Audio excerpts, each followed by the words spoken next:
Cette femme vêtue de blanc, que vous voyez danser, vient de vivre une aventure transformative. Et cette femme, c'est moi. Je m'appelle Jaina Louisin, je suis journaliste et ma rédaction m'a demandé d'enquêter sur la place du vaudou dans la protection de la biodiversité. Une religion traditionnelle africaine selon laquelle les humains seraient connectés à un dieu à travers les esprits, les ancêtres et les forces de la nature. Le vaudou, c'est le socle de notre société. C'est une science en réalité. Alors comment une religion née il y a plusieurs siècles peut-elle encore jouer un rôle dans la préservation de l'environnement ? Si vous transgressez l'interdit, vous risquez d'avoir une mort subite. Les divinités existent et sont beaucoup plus craintes par les communautés locales. Il y a beaucoup de sites qui aujourd'hui existent et subsistent parce qu'il y a l'aspect sacré. Mais comment cela se traduit-il concrètement sur le terrain ? Pour le savoir, je me suis totalement immergée dans ce sujet. Et comme vous le constatez, cela a un peu dérapé. Je vais tout vous expliquer.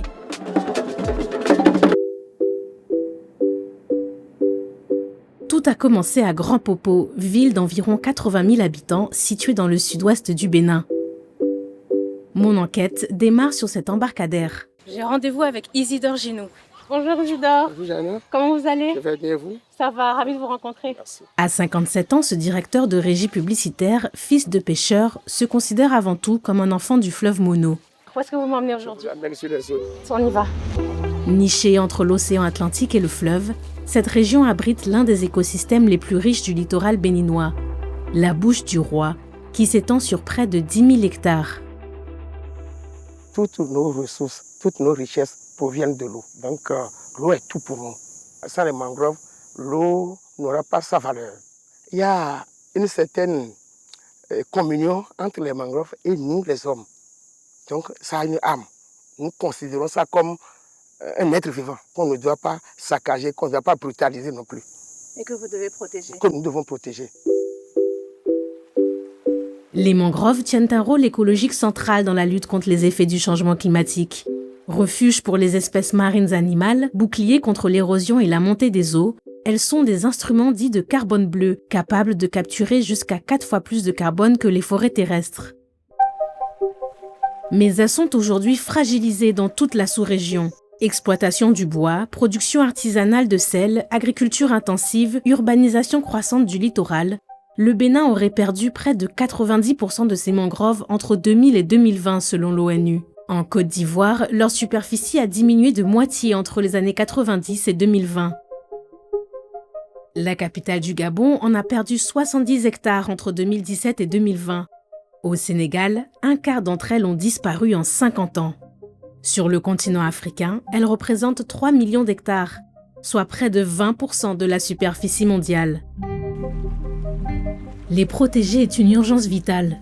Et pour Isidore, cette protection passe par le vaudou. Isidore, qu'est-ce que c'est là-bas ? C'est le zangbeto. Chez nous, le sang, c'est la nuit. Le béto, c'est le chasseur de nuit. Initié il y a 14 ans, Isidore est un fidèle de cet esprit reconnaissable à sa robe de paille, parmi les plus respectés et redoutés du panthéon vaudou. Est-ce qu'il y a une façon de le saluer, de se présenter à lui quand on le voit ? C'est comme ceci, comme ceci, comme ceci, 3 fois. Les zangbeto protègent la localité contre les mauvais esprits, la grande délinquance, tout ce qui est nuisible à la communauté. Ici, il est interdit de couper la mangrove sous peine de sanctions divines. Si vous transgressez l'interdit, vous risquez d'avoir une mort subite. Grand Popo se distingue donc par cette force invisible à l'œil nu. Et les communautés mobilisent donc le vaudou pour protéger l'environnement. J'ai demandé aux habitants ce qui donnait au vaudou une telle force encore aujourd'hui. Serait-ce la foi, la peur et ses effets de dissuasion, le respect des traditions ? Par le passé, comme il n'y avait pas de gendarmes, des militaires, tout ça, c'était dans le couvent des Zangbeto que tout était organisé. Si on dit dans une forêt que cette forêt c'est sacré, on ne va pas y couper du bois, ce n'est pas le gendarme qui vient pour pouvoir maîtriser ça, non. C'est tout le système des Zangbeto qui met tout ça et puis c'est bien respecté. Pour moi, le vaudou, le Zangbeto, c'est le socle de notre société. Comment le Zangbeto en est-il arrivé à occuper une telle place dans l'écologie ? Pour le comprendre, notre cheminement se poursuit à Dado où je rencontre aujourd'hui la reine-mère Agbouba. Cette femme incarne la gardienne spirituelle de la divinité Zangbeto. Elle me reçoit dans sa cour royale. Intronisée reine-mère à 38 ans, cette prêtresse vaudou veille à la spiritualité de ce village de 700 habitants. En tant que reine, je suis la maman du village. Je suis là pour assumer la paix. Le vaudou serait pratiqué aujourd'hui par plus de 60 millions de personnes à travers le monde. Il existerait depuis le 4e siècle au moins avant notre ère dans cette région d'Afrique de l'Ouest, où il est incarné par des prêtres et des prêtresses, des rois et des reines-mères qui veillent au respect des divinités et des traditions. Quand on parle de vaudou, c'est les 4 éléments, l'eau, l'air, le feu et la terre. Vaudou est un système de valeurs. C'est une science en réalité. Quand tu enfreins une de ces interdits-là, c'est comme si tu as gâté la divinité et il te faut des cérémonies pour réparer tout ce que tu as gâté là-bas. Comment cette science de la nature et la crainte des esprits se répandent-elles dans les mangroves béninoises pour devenir un outil de protection des espaces naturels ? Mon enquête se poursuit avec Moïse, un militant environnemental de l'ONG Éco-Bénin fondée en 1999. Bonjour Diana. Le rôle de Moïse ? Demander aux dignitaires vaudous de protéger les mangroves. Les divinités existent et ces divinités sont beaucoup plus craintes par les communautés locales. Donc on s'est dit pourquoi pas ne pas associer ces savoirs, ces divinités à la conservation en plus des lois, des textes qui existent déjà en la matière. Aujourd'hui, Moïse espère la sacralisation des 30 hectares de mangroves du lac Aémé dans le sud-ouest du Bénin. Pour cela, il doit obtenir l'autorisation des esprits avec un prêtre Fa. Le Fa est un langage spirituel utilisé pour dialoguer avec les esprits. Aujourd'hui, ce sera avec Jean Dotou, prêtre vaudou depuis 30 ans. Bien, je vais sortir les objets de consultation pour vérifier. Je vais prendre ce billet de 1000 francs là que je vais déposer sur ces graines de canique là qu'on appelle communément adjikouin pour la consultation au nom de l'intention qui nous a amenés ici. Est-ce que les esprits peuvent dire non à une demande de sacralisation et dans ce cas, qu'est-ce qui se passe? Oui, ça peut arriver. Il faut faire une autre consultation pour demander la raison pour laquelle les esprits ont dit non. Si le vaudou Evieso dit que la date choisie n'est pas favorable, il vous demandera de lui offrir un poulet mâle ou femelle en sacrifice afin que tout se passe bien. Mais cette consultation nous montre que les signes sont bons. Le Fa a répondu favorablement. Vous êtes soulagé, c'est ce que vous attendiez oui. aussi? C'est ce qu'on espérait, vraiment, on est vraiment soulagés. Moïse a rempli sa mission. Le projet de sacralisation verra le jour. En 10 ans, près de 500 hectares de mangroves ont ainsi été sacralisés et durablement protégés par l'ONG Éco-Bénin. Maintenant, cap sur Cotonou, la capitale économique où vivent 1,4 million d'habitants, pour savoir ce qu'en pense le gouvernement. Je m'entretiens aujourd'hui avec Adjakou Akuto Adjida, directeur général des eaux, forêts et chasses du Bénin. Ce fonctionnaire béninois est en charge de la protection et de la gestion des ressources forestières au niveau national. Le vaudou comme outil de lutte contre le changement climatique, que nous, Béninois, ça fait partie de notre culture. Ça fait partie de nos savoirs que nos ancêtres nous ont légués. Et de ce point de vue, j'ai dit, il y a beaucoup de sites qui aujourd'hui existent et subsistent parce qu'il y a l'aspect sacré. En 2023, l'État béninois lance un projet dédié à la préservation des mangroves, appuyé par le Fonds pour l'environnement mondial et le Fonds des Nations Unies pour l'alimentation et l'agriculture, qui soutient les ONG locales dans leurs actions environnementales. Vous ne pensez pas quelque part que finalement la sacralisation des mangroves par le vaudou ne serait pas même plus efficace que les lois? Je pense que les deux sont complémentaires.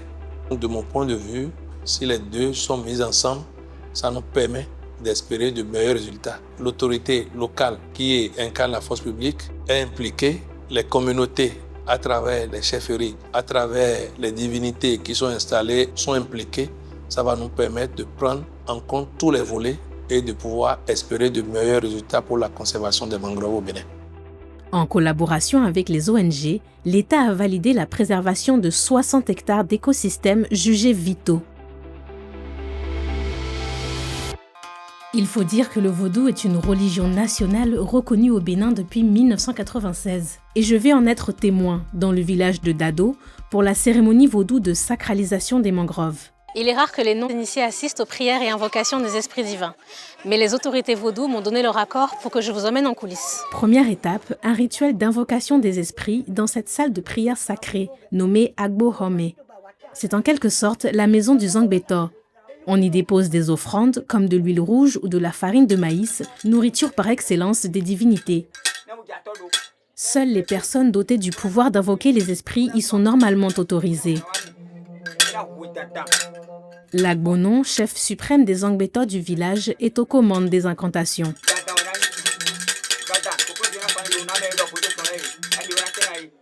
Avec ce rituel, les dignitaires demandent aux Zangbeto de les aider à faire entendre leur message à la communauté. Vous entendez? C'est le jour J, on y est. Deuxième étape, des centaines d'adeptes venus des 4 localités voisines sont invités à rejoindre la cérémonie. Le Zangbeto est incarné par tous ces costumes de paille. Cette chorégraphie de femmes sert à l'encenser. On fait appel à nous pour le culte des Zangbeto et nous nous unissons aux hommes pour les festivités. C'est un héritage de nos ancêtres que nous avons décidé de perpétuer.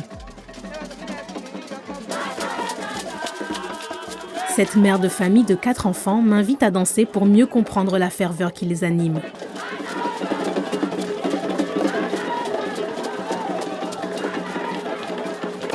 Après ces festivités, vient la 3e étape, un départ en pirogue en direction des mangroves. En tête de ce cortège, ce dignitaire vaudou dépose une miniature du Zangbeto sur ce palétuvier. Nous sommes venus avec le vaudou Zangbeto te saluer auprès des plantes les mangroves. Un pacte se noue ainsi entre les esprits vaudous et les communautés. Plus personne n'est autorisé à couper des mangroves ni à pêcher dans ces eaux. Ces 30 hectares sont désormais placés sous protection spirituelle. Moïse, le militant environnemental qui avait réclamé cette sacralisation, est lui aussi présent. On est rassuré vraiment que voilà, ces zones seront protégées, même s'il n'y a personne là pour nous surveiller, mais la divinité est là. Ces rituels bousculent les modèles conventionnels de conservation de la biodiversité. Ils se pratiquent aussi en Côte d'Ivoire, en Guinée-Bissau ou encore au Nigeria. Avec ces interdits traditionnels, ils protègent les mangroves, mais aussi les forêts ou les lagunes, avec un effet immédiat sur la préservation de la biodiversité. Dans un monde en crise écologique où les lois peinent à être appliquées, mon immersion touche à sa fin. Et devant l'efficacité de cette réponse environnementale, je me demande: et si la solution était finalement invisible ?